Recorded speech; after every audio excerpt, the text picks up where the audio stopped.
冇食一排，最明顯嘅感覺係，我覺得開心簡單咗。今日係2026年4月3號，馬年嘅2月16，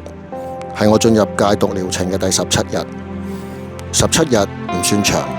但係我真係開始感覺到自己嘅身體同腦開始有啲變化，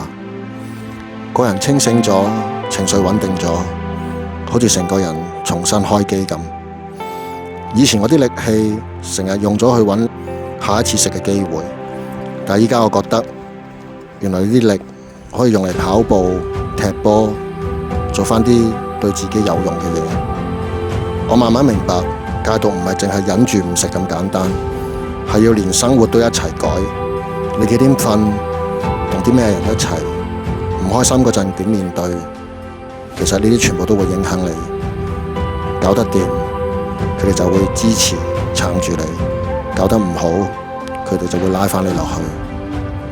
我試過捱夜唔瞓覺，第二日成個人謝晒，個人一攰，個腦就好容易混亂，跟住又會開始諗，不如揾啲毒品頂住先啦。後來我逼自己慢慢改，早啲瞓，早啲起身，每日加啲小習慣，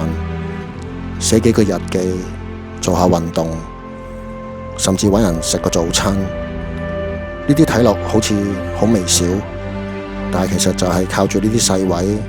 一步一步幫我頂住每一次想食飯嘅衝動。後晚我會去深水埗同一班戒癮嘅手足踢友誼賽。對我嚟講，呢個唔止係踢足球咁簡單，仲係學緊點樣用身體、節奏、人與人之間嘅連結去改善情緒，唔再單靠毒品。如果你都想試下用另一種方式去撐自己嘅話，歡迎 join 我，跟隊嘅同我講，拜拜。